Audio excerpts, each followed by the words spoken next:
aí contra qualquer um para tentar encostar no Pelé. 700 gols não vai chegar onde o Pelé chegou. 862 jogos. Sabe quantos jogos precisou o Pelé para fazer 700 gols, senhor? Quantos? 717. Sabe quantos jogos precisou o Cristiano Ronaldo para chegar nos mesmos 700 gols? Quando o Pelé chegou com 717 e o Messi chegou com 862? 974.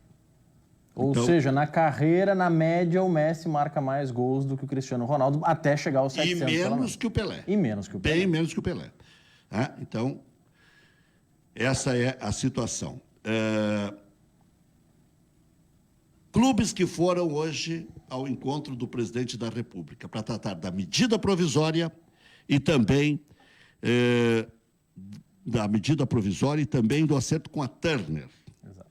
A Turner ameaça levantar acampamento do Brasil e alega que os clubes não cumpriram algumas cláusulas. E aí, como estava agindo politicamente a Turner lá no Congresso Nacional, entenderam os clubes por bem falar em teleconferência com o presidente da República. Nesse quesito, que não é que a Turner está negociando politicamente para ter uma facilidade para cancelar o seu acordo com os clubes. Só que a Turner, ela tem interesse em um outro projeto de lei que está sendo estudado, que é o projeto de lei, ou a possibilidade de donos de canais poderem ter também serviços de streaming, que é um tipo de serviço que a regulamentação brasileira proíbe. Hoje tu não pode ser dono, a não ser em casos que conseguiram liminar, a mesma empresa, o mesmo conglomerado não pode ser dono da emissora e do veículo que transmite o sinal dessa emissora. No caso, por exemplo, vamos lá, a Sky, que é um exemplo mais famoso, ela era dona de um canal, a Sky, operadora de TV, era dona de um canal que transmitia o Campeonato Espanhol. Pela legislação brasileira isso é proibido. A dona do serviço de transmissão do sinal não pode ser a mesma dona do canal. E a Turner tem interesse em poder ser dona do canal e ser dona da plataforma que transmite o canal. Hoje existem alguns casos, alguém pode dizer, mas tem os serviços de streaming. Só que boa parte destes serviços, quando são associados a canais de TV, Maurício, eles não são vendidos separadamente, eles são no combo. Trocando em miúdos, o que é streaming? Streaming é a transmissão que, por exemplo, o pessoal assiste pelo Netflix, é o fato de poder assistir um conteúdo previamente gravado ou ao vivo através da internet. É o que alguns utilizam quando falam da transmissão do futebol, do OTT, o Over the Top. É a transmissão em tempo real pela internet ou de um conteúdo gravado pela internet. Tempo real. Não tem nada a ver com Facebook, YouTube. É porque aí são plataformas diferentes. O que acontece no caso, por exemplo, vamos lá, a HBO. A HBO tem o seu canal na TV por assinatura e tem o HBO Go, que é uma plataforma onde você pode assistir as séries, pode assistir os programas ao vivo e tudo mais. No HBO Go, a HBO só pode dar acesso a quem é assinante do seu canal de TV por assinatura. Ela não pode vender a assinatura diretamente. Por quê? Porque existe uma regulamentação no Brasil que impede isso como regra. Existem algumas liminares que já foram concedidas, que liberam que a dona do serviço venda diretamente o seu serviço. Mas normalmente elas têm que se utilizar de terceiros para fazer essa venda. E a Turner quer ela poder fazer diretamente a venda, porque ela é dona, enfim, o conglomerado da Turner é dono de serviços que tem interesse em poder ter o seu canal de streaming. É como se fosse a sua Netflix, o seu DAZN, para citar alguns exemplos que nós temos hoje no Brasil. Mas aí a Turner agora deve para os clubes e não quer pagar.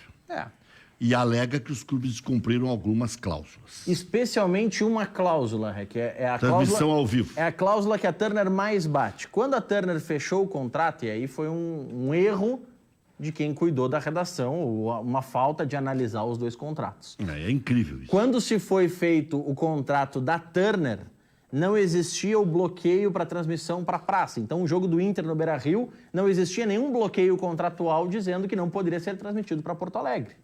Só que no contrato dos clubes com a Globo, há este bloqueio. Os clubes não podem transmitir para suas praças acima de um número X, acho que são 7 jogos, o total de partidas que pode ser transmitido para a sua praça em TV fechada. Por quê? Porque existe o pay-per-view. Se tu transmitir todos os jogos em TV fechada, tu não vende pay-per-view. Então, para isso, existe esse bloqueio no contrato da Globo. No contrato da Turner, esse bloqueio não existia. Logo, os clubes forçaram a Turner a seguir as regras do seu contrato com a Globo, e o que a Turner alega é: não poder transmitir Inter e Palmeiras para Porto Alegre prejudica a audiência. Não poder transmitir Palmeiras e Santos para o estado de São Paulo prejudica a audiência. E isso não estava em contrato. O que a Turner alega é que os clubes não cumpriram esse ponto do contrato. Criaram uma regra posterior por conta do contrato com a Globo, e a Turner está tentando usar isso para impedir as suas transmissões e para não ter que pagar a multa para os clubes. Muito bem. Ainda nessa conversa aí da medida provisória, que todo mundo reinou, deu letra para o Flamengo e tal, Internacional e Grêmio mantiveram a coerência. Ficaram contra a medida provisória, que permite que os clubes vendam as suas transmissões quando donos da casa. E Inter e Grêmio alegam a mesma coisa, que tem que cumprir o contrato. Só que deu 16-4. Eu imagino que os outros sejam quem? Fluminense e Botafogo? Acho que não, né? Pois é, que poderiam ficar contra o Flamengo. Não. Mas tem outros dois que eu já vou descobrir também. Só que tem uma situação aí que me induz a pensar que Grêmio e Internacional sejam mais dependentes da Globo do que a gente imagina. Porque eles estão ficando ao lado da Globo. Aliás, a Globo não está querendo negociar canal fechado com o Internacional ainda, porque sequer fechou com Coritiba e Bragantino por falta de money. Faz-me rir. Então, e o Bragantino está engrossando, inclusive, para fechar.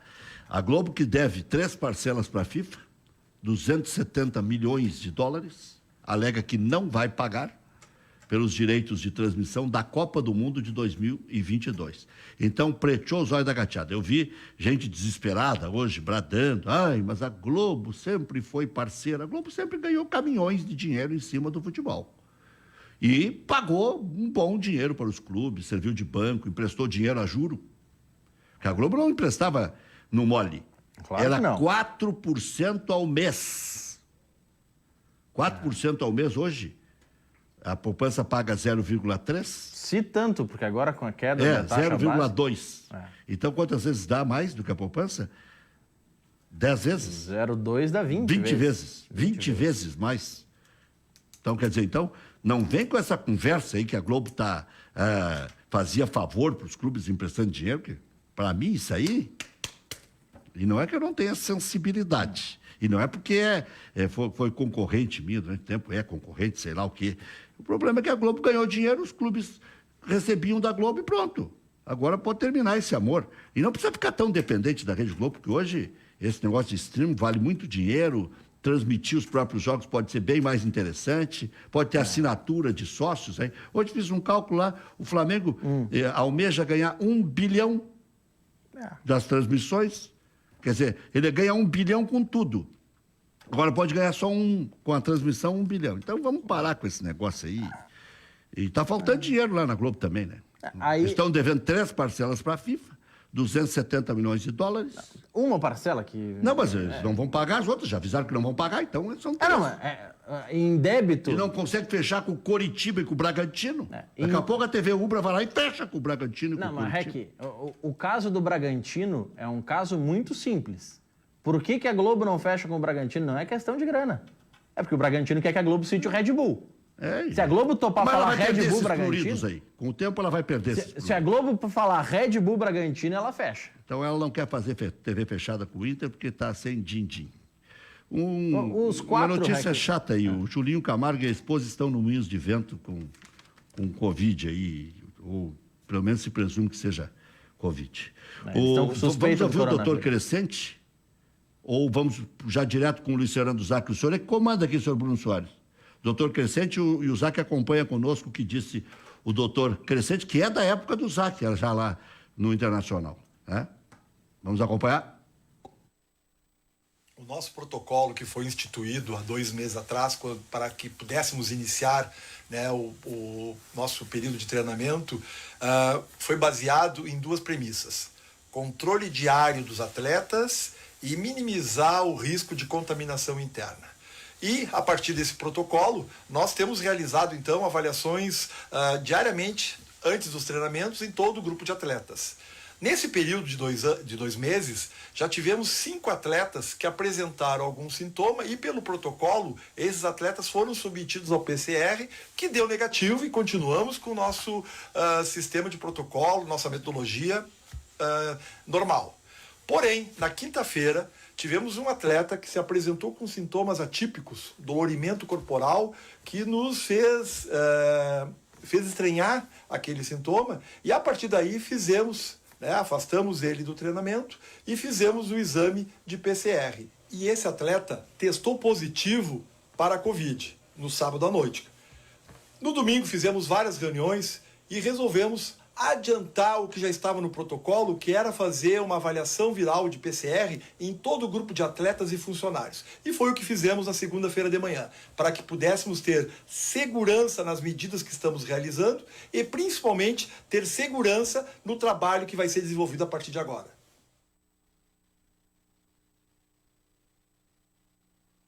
A partir, então, do momento que nós tivemos esse positivo que recebemos, entramos em contato com o hospital, que é nosso parceiro, e fizemos com eles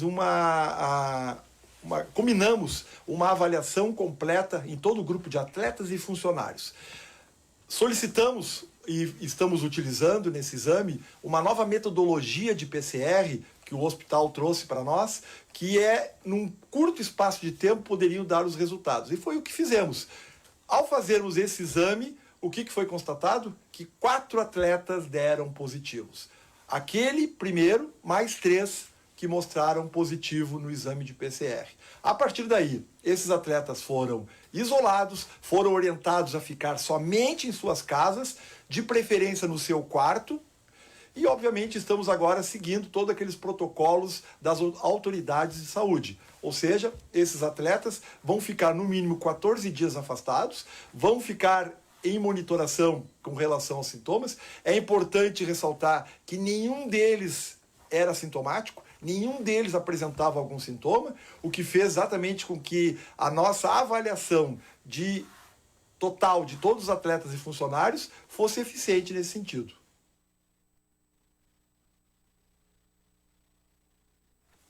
Quando instituímos o protocolo há 2 meses atrás, baseávamos em 2 premissas. A primeira do controle diário dos atletas, a segunda em minimizar o processo de contágio interno. Temos segurança que essa segunda premissa de minimizar o processo de contágio continua muito ativo, nós estamos controlando os atletas, nós não tivemos nenhum sintoma e todo o trabalho tem funcionado muito bem. É importante colocar que não é com esses casos positivos que nós vamos retirar a nossa solicitação de continuarmos avançando no processo de treinamento, nós continuamos ainda solicitando que possamos fazer coletivos, porque o protocolo está mostrando que ele é efetivo, ele funciona e está, obviamente, mostrando por que nós estamos realizando ele diariamente. LF Záquia, o senhor vai bem, não? Tudo bom, Luiz Carlos Reck. Tranquilo. Achei que tu ia dizer LC Reck. Lembra Puxaria nem tanto. Lembra do Hugo Amorim, quando ia falar do doutor Grenal, o doutor Raul Regis de Freitas Lima, o doutor R de F. Lima? É verdade. Saudoso, querido doutor Hugo Mazeron Amorim. Botava fogo lá no parquinho, né?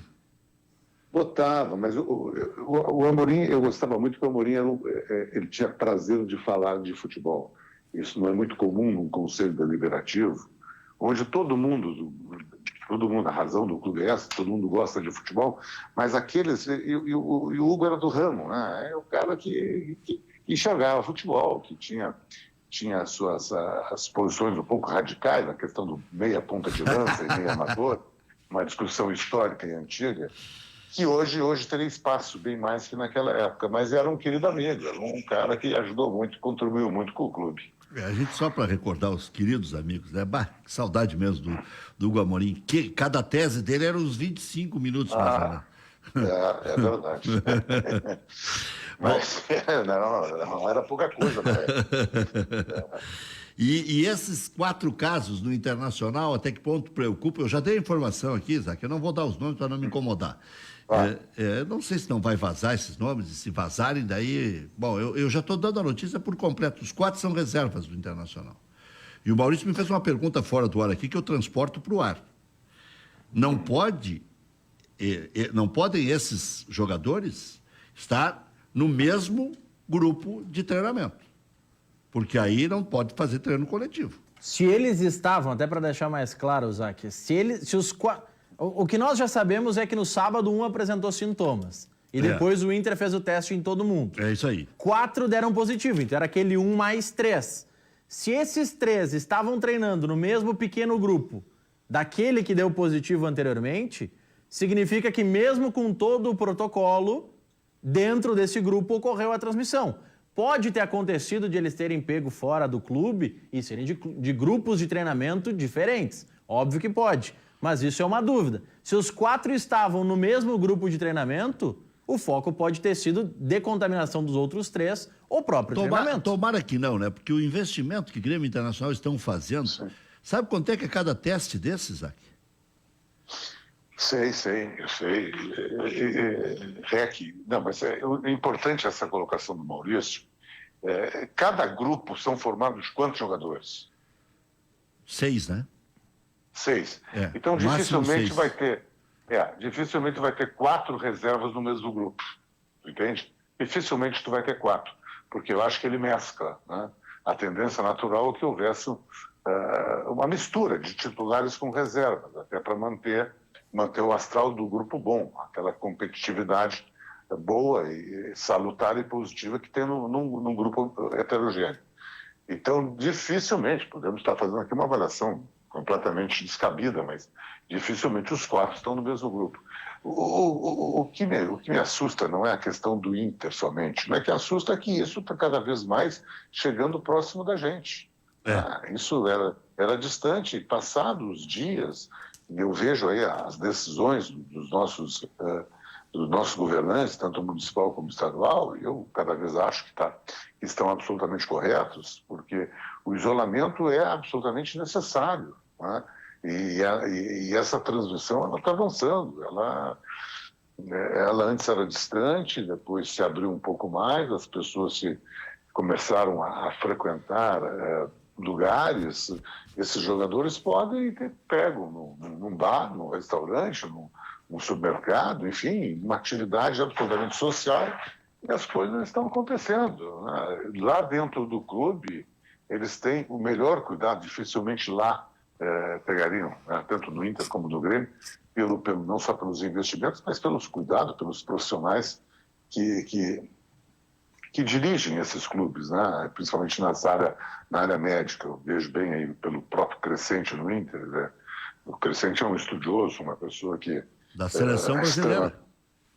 Extremamente competente, capacitado, quer dizer, todos os cuidados. Eu andei lendo que tanto o Grêmio como o Inter foram elogiados pelos médicos na CBF, enfim, pela padronização, pela sua estrutura montada de preservação. E por mais que tenham ali, e que fora os dirigentes, os profissionais orientem os jogadores para ter conduta nas suas residências, no seu dia a dia, a gente sabe como é que é a vida. Às vezes as pessoas não cumprem com rigorismo, né? Às vezes até alguns não têm o esclarecimento devido, o cuidado devido, ou as pessoas que o cercam têm esse mesmo cuidado.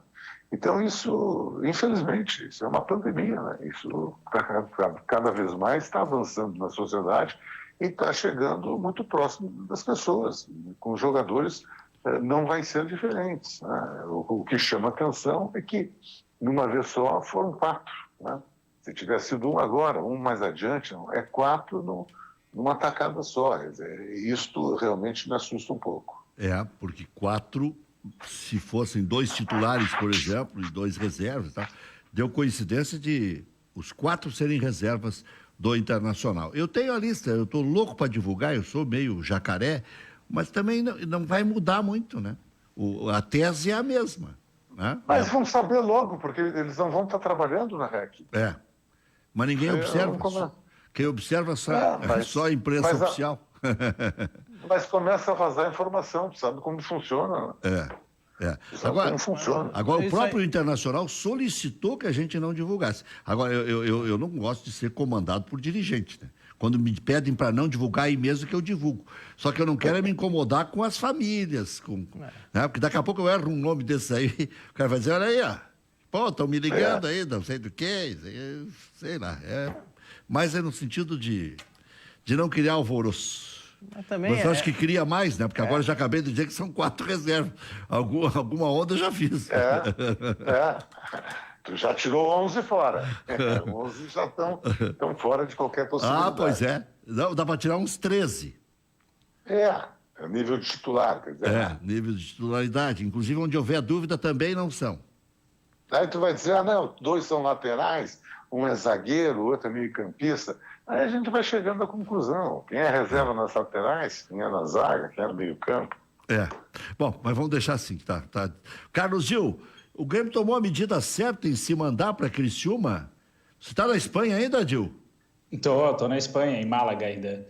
Aqui, felizmente, a gente já está fora da quarentena, né? O estado de alarma encerrou essa semana. Tu ainda está de máscara?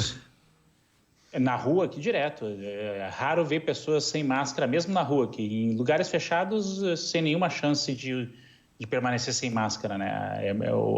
O lockdown foi muito rigoroso aqui, né?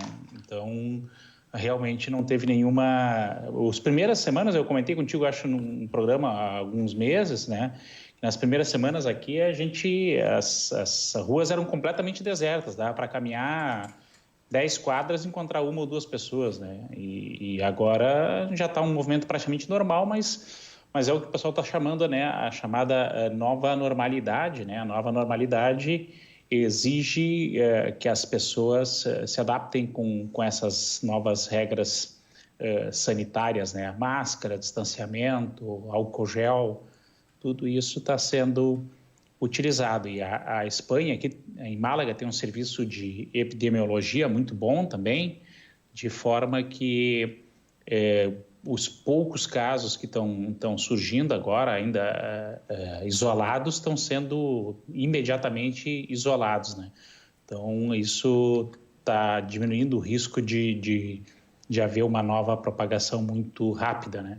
Então, mas realmente aqui o lockdown, eu acompanhei à distância ainda a situação do Brasil, alguns lugares um pouco mais prudentes, né? O governador aí do Rio Grande do Sul está sendo mais prudente, e em outros nem tanto, mas assim, em relação ao que teve aqui na Espanha, não há base de comparação. Aqui, por exemplo, na Espanha, até o início dessa semana, não era possível sequer viajar da tua casa para a tua casa de praia, porque aqui na Andaluzia, muitas famílias têm uma segunda casa, né? Tem uma casa, por exemplo, em Sevilha, ou então... Aqui em Porto Alegre tem muito cara que eu conheço que tem 2 casas também, viu? Tem uns que tem mais até que outro 2. problema. Não, é outro problema. Aí não é Covid. Aí não é para casa de praia. Isaac. Conhece as 2 na mesma cidade. Isaac, como é que é? As 2 na mesma cidade. Tem que ter graça. Boa noite, né? Isaac. Tudo bom? Está bem? Prazer em vê-lo. Mas, boa noite também ao Maurício aí. Saudade dos amigos aí de estar mais próximo, mas eu acho que tão cedo nós não vamos estar muito próximos, não. Eu quebrei o teu raciocínio aí, já é para quebrar o gelo mesmo, né? Estava dizendo que aí as pessoas, inclusive, tendo a segunda casa... Não. Porque assim, Rec, tu deves ter ouvido aí, eu tenho vários amigos, por exemplo, que estão na praia, outros estão na serra. Isso. E eu até entendo alguns, porque, por exemplo, em lugares onde tem menos aglomeração e circulação de pessoas, o risco, né, de contágio é menor. Então, as pessoas irem para a praia, serra eu não sei tanto, mas a praia, principalmente, que espaços muito abertos e tal, eu até entendo que seja razoável fazer esse movimento, né? Eu tenho um amigo, por exemplo, que te ouve muito aí, um abraço pro Deco. Ele está na praia e ele vem a Porto Alegre simplesmente para fazer súper para o pai dele e tal, coisas do gênero, né? Preservando as famílias, mas é muito mais seguro ficar realmente isolado, né? Em lugares com menor circulação, porque o que tudo está demonstrando é que locais onde tem uma aglomeração maior, né? Uma circulação maior, com metrô, grande concentração de pessoas, aeroportos, coisas do gênero, a taxa de contágio é bem mais elevada, né? Isso dá para ver no Brasil, dá para ver nos Estados Unidos, aqui na Espanha também, em Madrid, Catalunha, na França, na Itália. Então, lugares de muita circulação e aglomeração, elas são sempre mais suscetíveis a ter uma taxa de contágio proporcionalmente maior. Bem, e essa atitude do Grêmio aí, Gil, de ir para Criciúma em função do veto do governador e do prefeito de Porto Alegre para que se possa fazer trabalho coletivo. Você vê como necessária, você vê como um enfrentamento com o poder eu público? Eu não tenho o dia a dia do treinamento, né, do clube. Tem uma previsão de que o Campeonato Brasileiro reiniciaria em 9 de agosto, eu não tenho certeza ainda em que condições. Já vai para o dia 16, porque os times da Série B não querem jogar antes que terminem os estaduais. E nem dia 16 vai ter terminado o nosso estadual aqui, nem o paulista. Não sei nem se vai terminar o nosso estadual, né? Nem sei mais também. Não sei se não seria até o caso de encerrar o campeonato, nessa altura do campeonato, com uma solução aí meio salomônica, né? E talvez pensar só no Campeonato Brasileiro e no segundo semestre, né? Mas mesmo no segundo semestre, eu acho que ainda vai haver uma restrição por mais tempo em relação à frequência em estádios e coisas do gênero. Imagino, pelo menos, que no início só reinicia com transmissão por TV, né? Sem o rádio, né? Mas sem presença de público.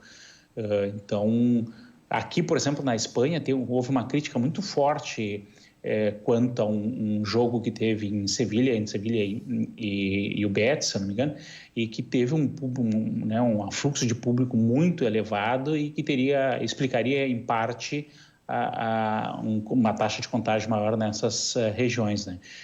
Então, teve uma crítica bastante atrasada, mas, enfim, bastante forte depois em relação à realização do jogo, mesmo já com casos de Covid, né? Então, não sei também se vai haver. Eu acho que, do ponto de vista assim como o Grêmio colocou que é legítimo o governador ter a preocupação, né? Também é legítimo, por outro lado, se deslocar para locais onde, concretamente, tu tem um risco menor, né? Porque, vamos lá, por mais que o próprio clube tome as medidas internas para a prevenção do corona, eu imagino que a dupla Grenal tenha medidas similares, né? Eu estava ouvindo antes o Dr. Crescente, também o Luciano Záquia, por mais que tenham medidas similares e bastante cuidadosas, né? A própria fato de que os atletas têm que se deslocar das suas casas e conviver em locais com maior afluxo, com maior taxa de contágio, né? Expõe. Agora, se tu vai para um lugar onde tu tens, então, uma taxa de contágio, uma situação um pouco mais tranquila e mesmo uma cidade com menor circulação e menor aglomeração de pessoas, então o risco diminui bastante. Se tu ainda fizeres uma situação onde tu possa, por exemplo, fechar um hotel, um espaço de treinamento e tal, e evitar uma circulação desnecessária, tu pode talvez até reduzir o risco de contaminação dos atletas, né? Porque estão sob uma vigilância no bom sentido, né? Sob uma observação um pouco mais estrita e menos sujeitos à exposição, né? Como é o caso, por exemplo, que a gente tem feito, né? Hoje, muitos de nós têm feito aí no Brasil com os idosos, né? Que é evitar que eles vão no super. Então, os filhos mais jovens, né? Vão ao super, vão fazer as compras que são necessárias e tal. Então, evitam que eles circulem de forma que com isso diminui o risco de contágio, né? Porque, obviamente, se eu vou num lugar onde a taxa de contágio é X, né? E eu vou num lugar onde a taxa de contágio é 2X, a chance de ser contaminado nesse segundo lugar é muito maior, né? Então, ir para um lugar onde o risco está menor de uma certa forma, é uma forma também legítima de buscar manter o treinamento e ainda com isso conseguir também manter a saúde dos atletas, né? A situação ideal que muita gente diz, olha, que bacana, vamos controlar completamente, né, o corona e manter só as pessoas que têm necessidade de se isolar, né? Isso é muito bom quando tu tem uma testagem altíssima, né? e que é o caso dos atletas, né? Tu sabe, dos atletas, da comissão técnica todo, tem uma alta taxa de testagem, de tal forma que tu tem um risco muito pequeno de ter alguém contaminado que não se esteja ciente dessa contaminação. E se tu fecha esses atletas num determinado, e a comissão técnica num determinado espaço, ou seja, não tem como trazer o vírus para dentro, né? Então o risco reduz bastante, né? Talvez até mais do que ficando em casa, né? E é mais ou menos como aquela interpretação até equivocada que se fez lá do governador de Nova York, que ele disse, X%, 50 e tantos por cento das pessoas se contaminaram em casa. Sim, mas o vírus não nasce sozinho em casa, não tem geração espontânea, né? Se o vírus entrou na casa de alguém, obviamente porque alguém levou o vírus para dentro, né? O vírus não nasceu lá. Aqui na Espanha, por exemplo, havia um protocolo que era passado repetidamente na TV sobre famílias que tinham algum teste positivo para corona, né? Então, o que eles sugeriam? Que a pessoa que testou positivo para corona ficasse 15 dias isolada numa peça e que todo o contato com essa pessoa, toalhas, utensílios, etc., fosse todo higienizado. Inclusive tinha orientações, por exemplo, para os materiais que fossem usados, eles davam orientações na TV para serem sacados 3 vezes antes de ser descartados. Então havia toda uma preocupação mesmo para as pessoas que tinham casos mais leves de corona para não contaminar dentro da própria casa, né? Mas para isso todo tinha um protocolo, uma orientação. Foi muito forte a campanha, não só do governo espanhol, mas também dos órgãos de imprensa aqui, que fizeram um apoio muito, muito efetivo em termos de orientação, repasse de informações, esclarecimento de dúvidas e tal, a tal ponto que, por exemplo, aqui não houve uma politização do debate médico, vamos dizer assim, né? Isso não estava presente aqui. As críticas que houve ao governo eram alguns, obviamente, uma parte da população, nem tanto empresariado, mas uma parte da população, uma parte dos partidos criticando o excesso de rigor do presidente Pedro Sánchez, e outros criticando, alguns de forma oportunista, que as medidas deveriam ter sido tomadas com mais antecedência, né? Mas, assim, uma politização, como houve no Brasil, da questão médica, propriamente dito, não passou por aqui, né? Então, acabou que, em grande parte, a imprensa, os meios de comunicação e a própria população se concentrou mais no debate de como tratar, evitar a contaminação, sim, de conviver com isso. Foi bem mais produtivo nesse sentido. Luiz Fernando Zac, você acha que o Inter deve seguir a mesma medida do Grêmio, buscar um lugar para treinar, ou no Paraná, ou em Santa Catarina? Paraná está fechando no interior, em várias também cidades, serviços não essenciais. E vale lembrar, Rec, que Grêmio e Inter, assim como outros 16 clubes, toparam jogar fora dos seus domínios. Não, 19 clubes. São 17, então. Grêmio e Inter mais 17. Só o Atlético Paranaense que não topou jogar sim, fora. Só o Atlético Os demais, Grêmio e Inter, lá atrás já disseram para a CBF, se não liberarem em Porto Alegre, eu jogo em qualquer lugar. Zac. Não, eu penso o seguinte, Fé, que o Grêmio foi mais rápido, né?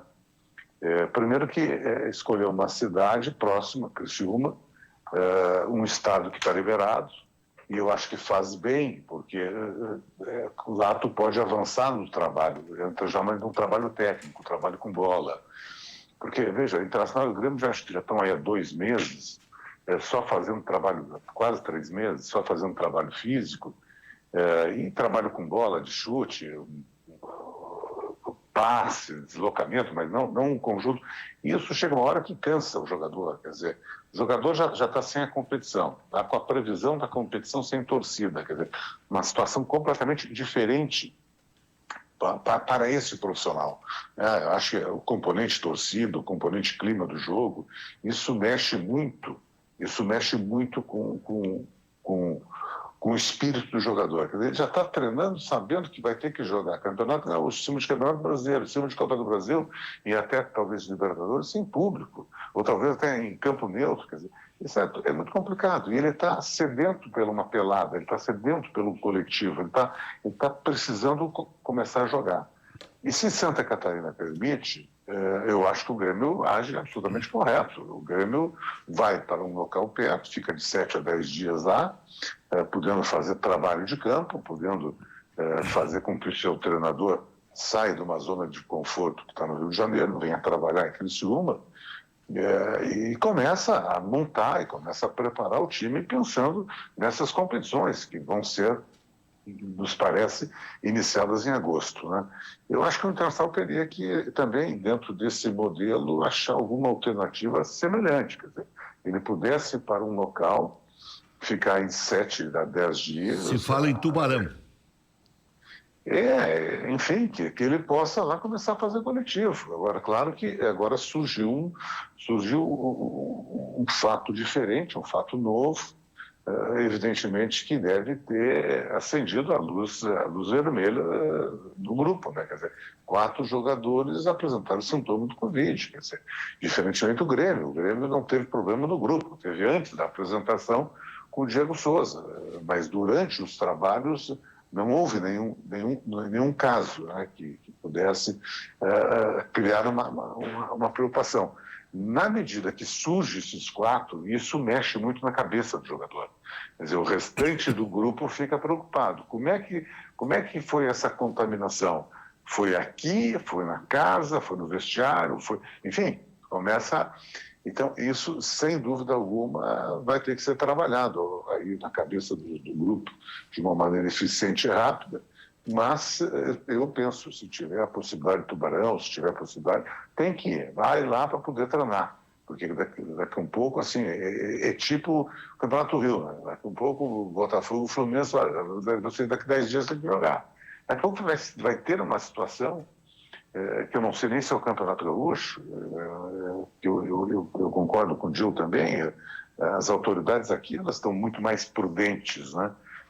Claro que há o interesse de televisão, etc., mas o interesse da televisão é muito maior nacional, é muito maior a relação Globo com a primeira divisão. Aqui, RBS, com o Campeonato Gaúcho, não tem tanta importância, principalmente para a dupla Grenal, o aspecto financeiro. Claro que sempre é bom ter dinheiro, evidentemente que sim. Agora, o Campeonato Brasileiro, e o Maurício nos informava, quer dizer, a dupla Grenal já disse, jogamos aonde tiver que jogar. Quer dizer, o importante é poder recomeçar a jogar e ter o faturamento, porque senão os clubes vão ficar numa situação aí de daqui 60 dias que, né, não digo insolvência, mas sem dúvida alguma, se não tiver uma entrada de dinheiro, uma venda de jogador, uma participação, vão ter extremas dificuldades na manutenção da sua máquina. Então, o voltar a jogar, isso implica em ter receita, isso implica que comece a entrar algum recurso. Então, o Campeonato Brasileiro ele poderá ser daqui um pouco anunciado pela CBF, olha, vai iniciar no final de agosto e vão começar. Então, quanto antes tu puder trabalhar com bola, quanto antes tu puder, nem que fique lá 7 dias, 10 dias, volta para Porto Alegre, daqui a pouco tiver que retomar, se Porto Alegre não libera daqui 15 dias, tiver que retomar mais uma semana, ao menos tu começa a fazer algum trabalho com bola. O que me causa espanto é que o Campeonato Catarinense começa agora, né? Começa dia 8. E o Criciúma não está jogando o Campeonato Catarinense? Tá, né? Pois é.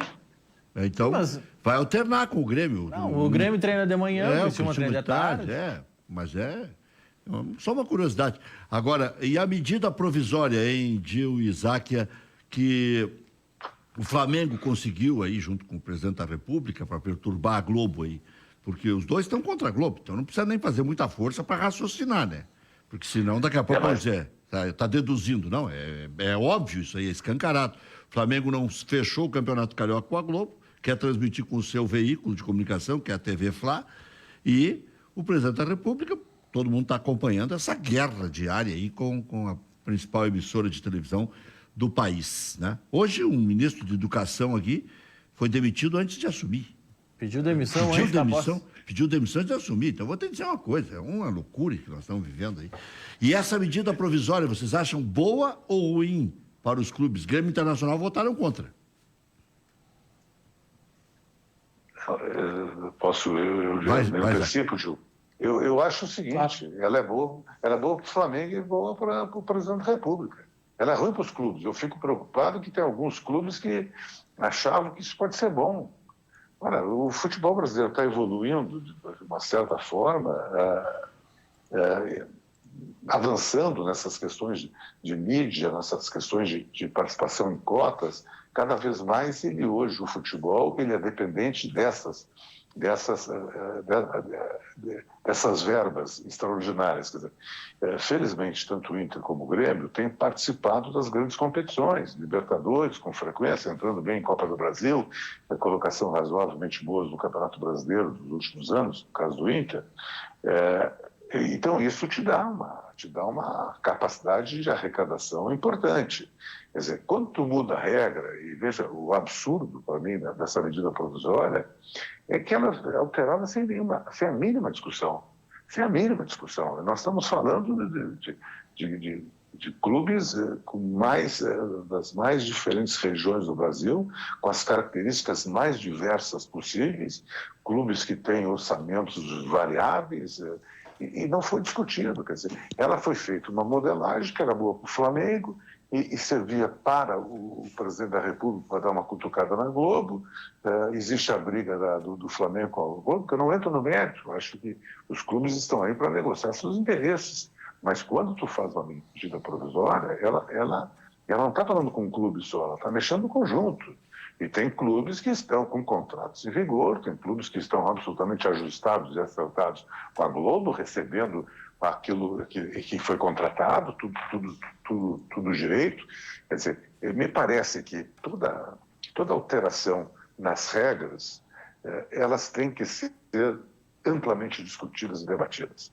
Não pode num canetaço, não pode numa MP, numa medida provisória, não pode de um rompante, por uma questão de desconforto que uma parte pode ter com a outra, que tu faça isso e vai trazer prejuízo. Quer dizer, eu fiquei extremamente surpreso quando eu ouvi declarações de alguns dirigentes, coincidentemente com clubes extremamente endividados, dizendo que não, ela era boa. Era boa, a medida provisória era boa. E se olharmos com mais calma, e não só os primeiros 100 metros, e olharmos um pouco mais distante, ela não é boa para os clubes, não tem a menor dúvida aqui. O regulamento alterado, isso não é bom, e me parece que, tanto a posição do Grêmio como a posição do Inter, vão nesse sentido. Quer dizer, eu acho que tem que manifestar, acho que os clubes têm que fazer. O grande problema também é verdadeiro, não existe uma liderança no futebol brasileiro. O futebol brasileiro, como não só o futebol, a sociedade brasileira, nós estamos ressentindo a falta de uma liderança. Alguém tem que nos liderar no aspecto dos clubes, no aspecto da relação parlamento-clube, na relação do executivo, o governo com os clubes. Quer dizer, hoje o futebol mexe com um orçamento de 500 milhões de reais, quer dizer, cada clube, 400 milhões de reais, 800 milhões de reais. Isso gera uma enormidade de empregos, isso tem receita, tributação. É algo que tem que ser pensado com muito vagar, e não pela paixão, não pelos interesses, ou não, como foi neste caso, pensado mais com o fígado que com o cérebro, né? Quer dizer, e isso denota uma lacuna, uma vacância de liderança que o presidente do Flamengo, oportunamente, pela relação que ele tem com o presidente da República, pelo momento do Flamengo, ele vai na direção de resolver os seus problemas e podendo prejudicar todo o contexto. Quer dizer, não se faz futebol assim, não se faz um futebol equilibrado assim. O Flamengo quer, a qualquer custo, ele quer sair do patamar brasileiro, ele quer entrar naquele patamar dos grandes clubes do mundo. Ele tem torcida, ele tem história, tudo é verdadeiro. Mas e ele quer mudar esse patamar assim, de uma maneira imediata, em cima de uma Libertadores. Ele venceu com méritos, mas perdeu o Mundial. Né? Imagina se tivesse ganho. Se as unhas estão desse tamanho, a prepotência quilométrica, se tivesse ganho, olha, e eu torço, eu digo com toda clareza, eu torço muito para que o Flamengo não tenha sucesso dentro do campo este ano. Para que encontre um outro clube, preferencialmente que fosse o meu Internacional, mas que o Flamengo não fosse campeão nas competições, porque acha que simplesmente orçamento, dinheiro, que eu compro qualquer jogador, que eu busco, que eu trago, que eu pago salários que daqui a um pouco eu não vou cumprir, que isso está resolvendo o futebol. Se decanta muito que mudou a gestão, que mudou etc, etc. Acho que equilibrou a sua gestão, acho que sim, isso é verdadeiro, mas que os resultados últimos do Flamengo mexeram com a sua torcida, etc., mas vamos devagar. Assim como o Grêmio já teve grandes picos de grandes momentos do futebol brasileiro, o Internacional já teve, o Palmeiras já teve, o próprio Corinthians, Grêmio, Internacional, Corinthians foram campeões do mundo. Internacional e Corinthians mais recentemente. O Flamengo foi lá em 81, 82, e depois não teve as conquistas internacionais, quer dizer, teve um bom ano, teve um ano com resultados dentro do campo extremamente bons, mas acha que pode entrar na mesma turma, na mesma praia que o Barcelona, que o Real Madrid, que o Manchester, que a Juventus. Vamos devagar. A realidade do futebol brasileiro ainda tem uma distância muito grande em relação a esses demais mercados e esses demais clubes. O que acha o Carlos Gil? Entende que é hora de cortar o cordão umbilical com a Globo? Porque também é o seguinte, né? Já faz muitos e muitos anos que os clubes acabam virando dependentes desse dinheiro da televisão, né? Que eu acho, o Zaque colocou muito bem essa questão. Eu não sou jurista, mas primeiro me surpreende absolutamente, mesmo sem ser da área, que se edite uma medida provisória para regular a relação de TV. Eu entendo que medida provisória é uma coisa usada numa exceção que não pode esperar o parlamento fazer uma discussão, como o Zaque colocou, fazer uma discussão e chegar num acordo ouvindo todos os atores sociais, né? É claro que vai dar confusão isso aí. Vai dar confusão. Imagina quando o Flamengo jogar contra o Inter ou contra o Grêmio. Tá, lá no Rio de Janeiro. E aí? A Globo pode transmitir pelo Grêmio e pelo Inter, não pode transmitir pelo Flamengo? Eu pergunto o seguinte, vamos supor que o Flamengo se aproprie do direito de transmitir o seu estádio com os seus recursos, mas ele vai pagar direito de imagem para os adversários, por exemplo? Ou direito de arena, não sei. O direito de arena passou a ser pago, teve uma alteração também nessa MP no direito de arena, né? Pois é. Por ser vinculado ao direito de transmissão. Ele é pago de acordo com o valor que for aferido pelo clube mandante. Mas aí é o seguinte, o mandante tem que respeitar o adversário, porque o adversário tem contrato com a Globo. Não, mas Rec... Isso aí pra mim não é. Rec, sabe onde é que vai piorar essa situação? A gente tá focando agora, Gil, Zaque, a Rec, no Campeonato Carioca, que é o que tá acontecendo agora. Só que tem um detalhe que eu tava relembrando aqui, eu fui buscar, e no Terra tem todas as cláusulas do contrato da Globo assinado com o Flamengo. Tem uma cláusula... O Flamengo ganhou na justiça. Sim, ganhou na justiça agora nessa discussão liminar se pode ou não pode transmitir. Pois é. Só que tem um detalhe, Rec, nesse contrato que o Flamengo assinou com a Globo lá em 2016, talvez vocês lembrem disso, o Sopa de Granada falava aqui no Cadeira Cativa. O Sopa é um sábio. O Conselho Deliberativo do Flamengo não permitiu que o Flamengo vendesse, à época, a exclusividade dos direitos de internet. Ou seja, com a nova medida provisória valendo, o Flamengo, como não vendeu exclusividade para a Globo, teria sim condições legais de transmitir todos os seus jogos como mandante na TV Fla. Então o Flamengo pode concorrer nos jogos do Maracanã com a Globo. Vai ser interessante para o clube? Não vai? São outros 500, porque aí envolve o valor do adversários? Quem é que paga os adversários? Os adversários não é mais problema da legislação. A legislação diz que o direito é pago ao mandante. Se o mandante cobrar no jogo do time... Mas ele não vai jogar sozinho? Rec, se no jogo... O Nestor Reis já disse que tem que levar a baba para jogar contra o Flamengo para esculhambar com o Rec, se tiver um jogo amigos do Requito contra os amigos do Maurício, o jogo lá em Lagoa Vermelha... Lá em Lagoa Vermelha vocês não entram. Os direitos de transmissão são do Luiz Carlos Reck. Se o Luiz Carlos Reck vender por R$1 milhão o direito para transmitir esse jogo, ótimo para o REC. Se o Maurício, no jogo de volta, vender o direito do mesmo confronto por 2 milhões, ótimo para o Maurício. O REC recebeu Mas 1 milhão. não pode vender direito o outro, porque já jogou. Pode. Já vendeu para Globo? Não, REC, o direito agora é do mandante. O que acontece é que em TV aberta todos os mandantes já venderam, exceção a Coritiba e o Red Bull Bragantino. Diga, Zaque, depois nós devolvemos pro Dil, que nós interrompemos o Dil. Eu só coloco o seguinte, Maurício, isso na competição de ida e volta. E aquela competição que daqui a um pouco só tem um jogo, de melhor campanha joga uma partida em casa. Mas aí, Zaque, aí acontece o seguinte, a medida provisória, ela contempla isso. Primeiro que se for apenas uma partida com direito de quem teve melhor campanha, foi um critério desportivo para definir o mandante. Esse é o dono. Mas a medida provisória fala que em competições em que não é possível definir quem é o mandante, ou não há uma definição de quem é o mandante, o direito é compartilhado entre os dois clubes. Sim, mas aí a pergunta do REC se justifica, quer dizer, aí o Internacional, o Grêmio venderam para a Globo e o Flamengo não. Quem é que vai pagar pelo jogo? Se o jogo é no Beira-Rio, quem paga é a Globo. Não. Eu vou jogar contra o Flamengo por uma razão qualquer, não é melhor campanha, não é nada.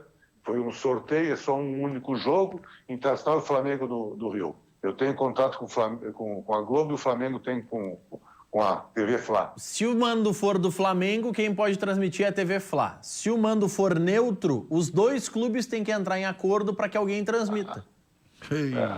Diga, Gil. Tem um outro elemento também que é o seguinte, o Maurício trouxe que é importante, tá? Que é a transmissão via internet, né? Olha, as nossas experiências com transmissão via internet aí, recentemente na Libertadores, via Facebook, foi uma tragédia, né? Então, isso também acho... Uma coisa é tu ter uma capacidade de transmissão, de streaming boa, com um plano de internet bom para as pessoas e tal, que elas possam assistir streaming de verdade, né? Agora, com a qualidade que nós temos de transmissão de dados no Brasil, também isso vai ficar devendo, né? E o Maurício trouxe uma questão importante. Na verdade, o que está em jogo é a transmissão via internet, né? Porque esses novos contratos agora eles têm essa separação da transmissão via internet e a transmissão via TV aberta e TV fechada, né? Então isso também é um ponto a considerar. Agora, o que eu acho em relação a isso é que pode parecer, num primeiro momento, para o Flamengo uma vantagem, mas eu acho que isso, no médio e longo prazo, vai ser uma desvantagem. E os próprios clubes podem começar a se desinteressar por ter o Flamengo em competições e se criarem no futuro competições paralelas. É bom lembrar que a partir do movimento aí que teve da renovação em 2016, principalmente capitaneado pelo presidente Romildo, se conseguiu uma condição melhor e mais justa de distribuição de verba, que não tem a ver simplesmente com o tamanho da torcida como era antes, mas tem a ver também com uma divisão igualitária, uma parte dividida de forma igual entre os clubes e outra em função do desempenho. Os campeonatos, alguns dos campeonatos mais atrativos, mais interessantes do mundo, como o alemão e o inglês, são campeonatos que têm um equilíbrio na distribuição maior.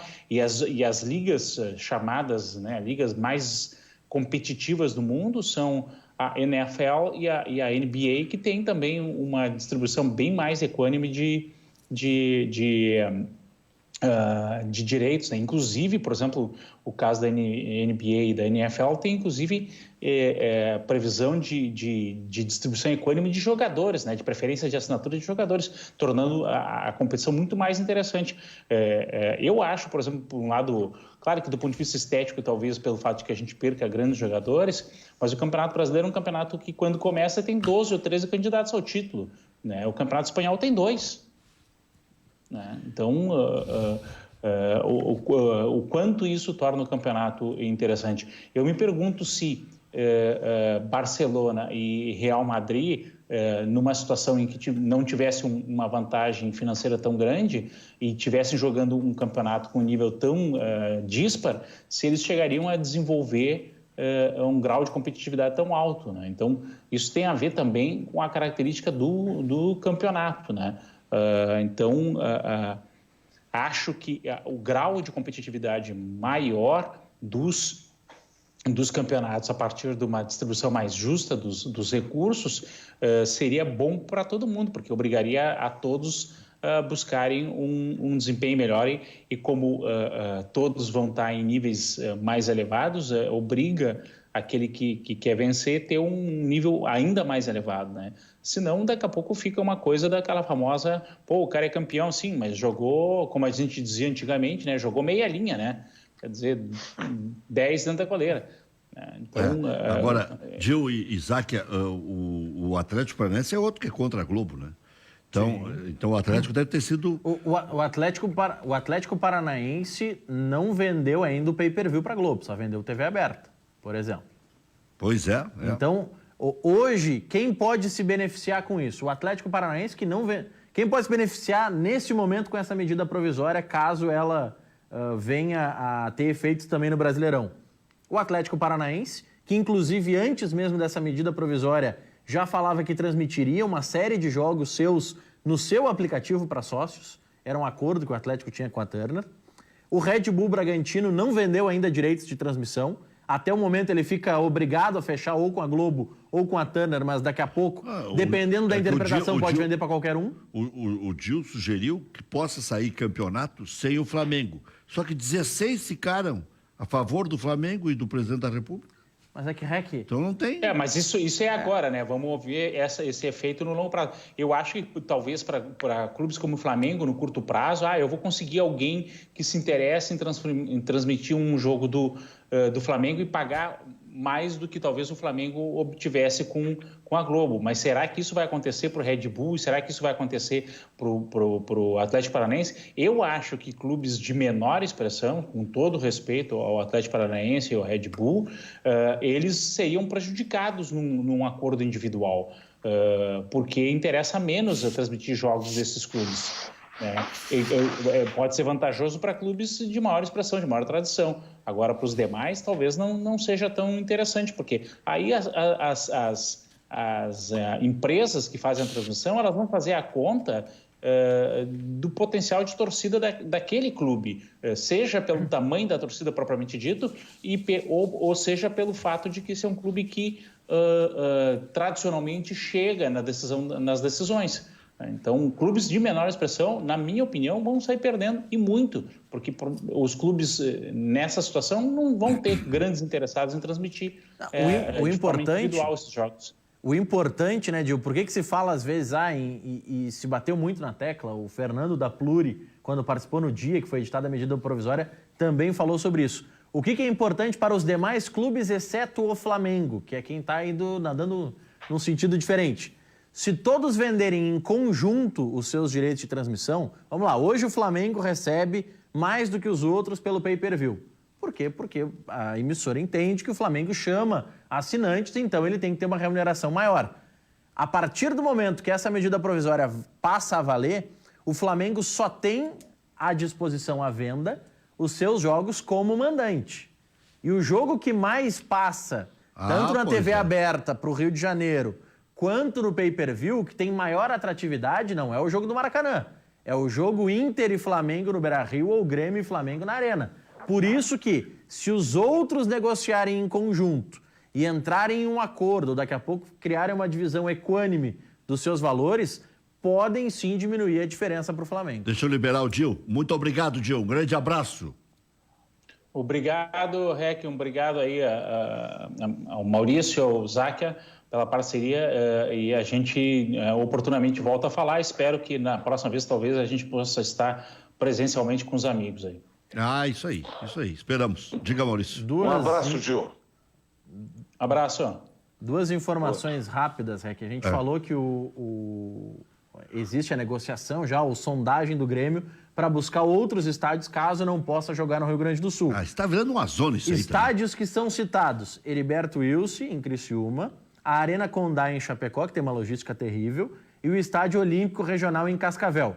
No entanto, o governador... Cascavel sem público? O governador do Paraná, o Ratinho Júnior, determinou hoje que em diversas regiões do Paraná deve-se fechar o comércio não essencial e deve afetar o futebol. Regiões são as de Curitiba, Cascavel, Londrina, Foz do Iguaçu, Toledo, Cornélio Procópio e Cianorte. Ou seja, lá em Cascavel já não dá para jogar. Em Curitiba também já tem dificuldade para jogar.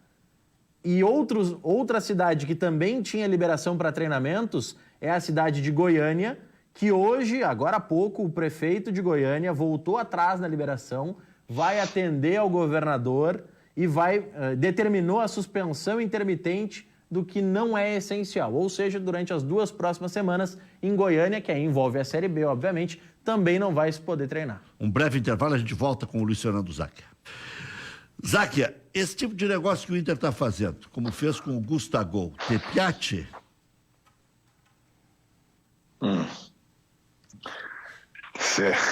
É que, se analisar a questão técnica, acho que é muito ruim, né?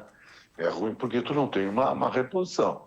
Hoje falam em botar o Potker naquela função, seria a única alternativa dentro do grupo. E nas vezes que o Potker jogou ali, centralizado, ele tem dificuldade. Ele é um jogador que precisa de espaço, ele tem velocidade, ele tem força, mas ele tem que ter um corredor para ele andar, né? Ele sempre foi bem quando jogou aberto, jogador de lado, jogador de diagonal, ele puxa, é o jogador de uma saída, de um contra-ataque, numa competição tipo Libertadores ou os grandes jogos do Campeonato Brasileiro, e principalmente fora de Porto Alegre, é um jogador interessante, né? Ele é uma alternativa boa.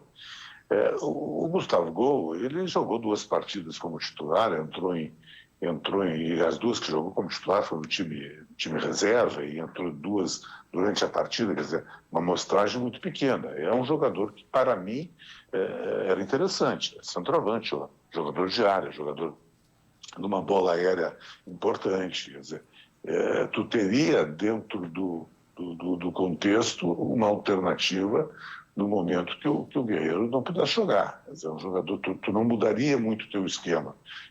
Características semelhantes, claro, tecnicamente com diferença abismal, mas características semelhantes, tu não mexeria na estrutura do time. Quer dizer, o Internacional fez o negócio pela absoluta situação financeira, né? Precisava de um recurso, não é um grande recurso, mas é um recurso que ajuda a fazer esse enfrentamento onde tu tem uma receita quase que zero, ou basicamente dependente somente dos sócios, né? Agora, se volta à normalidade no futebol, tu tem que ter uma reposição. O Internacional não vai ter condições de buscar um jogador do mercado, gastar o que ganhou. Não teria lógica nisso. Então, ou vai buscar na categoria de baixo, e eu acho que o Internacional não tem, né, na base um jogador com essas características, né? Ele vai ter que olhar aí na segunda divisão, vai ter que olhar nesses campeonatos regionais, um centroavante de área, um jogador para ser reserva, para ser uma alternativa numa eventual ausência do Guerreiro. Záquia, muito obrigado. Sempre é um prazer vê-lo e ouvi-lo, e com toda a sua sabedoria sobre futebol aí, desde o praiano, a várzea. O Záquia frequentou tudo que foi esquema aí de jogo. Desde o salão. Salão. O FF. Imagina. Flávio França. Uva do FF. E com o Luso Salgueiro. O Luso era uma segunda etapa. Eu comecei como dirigente do Inter, sendo dirigente do salão, quando o Luso era vice-presidente. Luso é uma grande figura. Tá inteiro ainda, velho, hein? Velho tá dançando, só que o velho não pode não. É verdade. Ficou viúvo, daí se soltou. É um espetáculo. Grande, Záquia, um abraço. Um abraço. Tu lembra a história do Regis Royer, que se eternizou? Quem roubou os camarões de Luso Salgueiro? Você não estava nessa viagem? Não. Mas fiquei sabendo. Um abraço. Tchau, Záquia. Um abração. Outro que manda um abraço ao Záquia é o Juvir Costela, secretário. Tá na audiência, mandando um abraço a nós e ao grande amigo colorado, Záquia. Olha aí, ó. Tá recebendo. Um grande querido amigo. Outro político competente.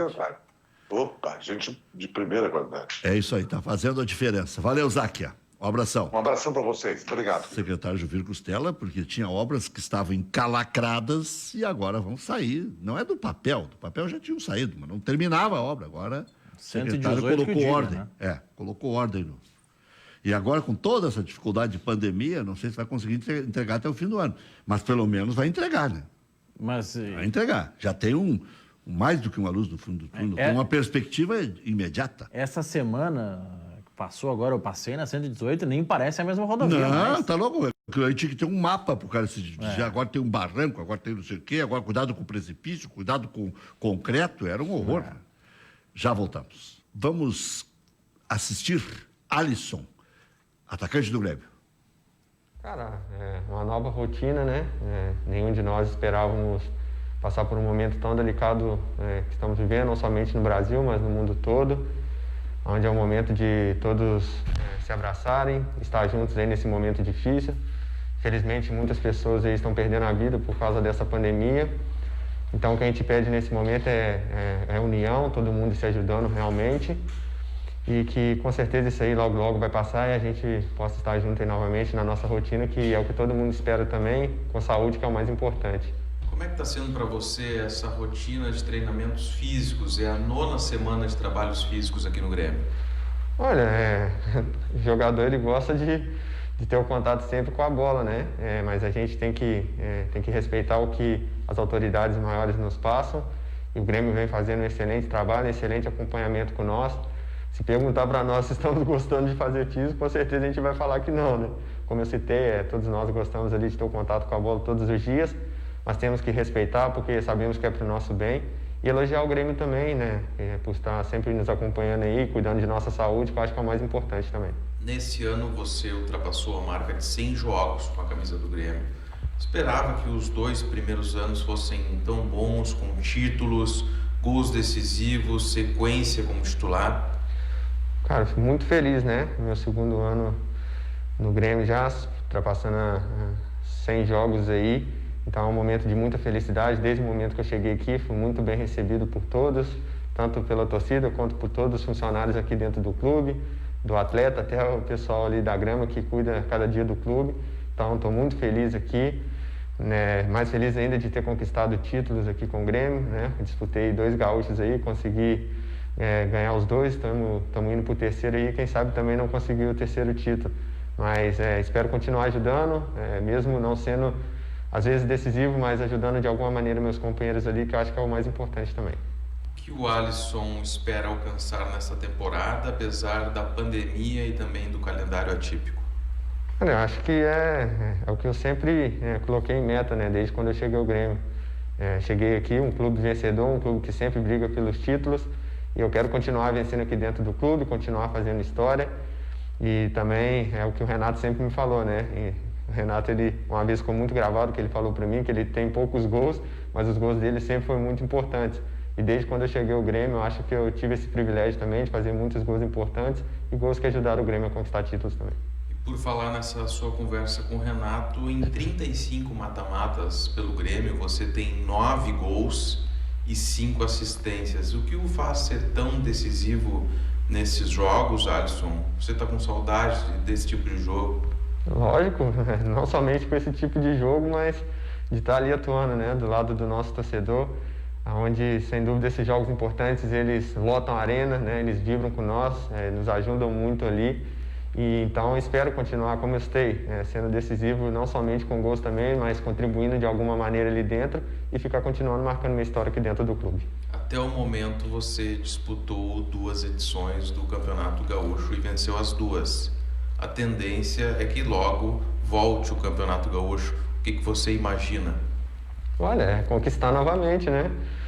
Acho que o Grêmio, todas as competições que ele disputa, ele vai entrar para vencer, como eu citei aqui, né?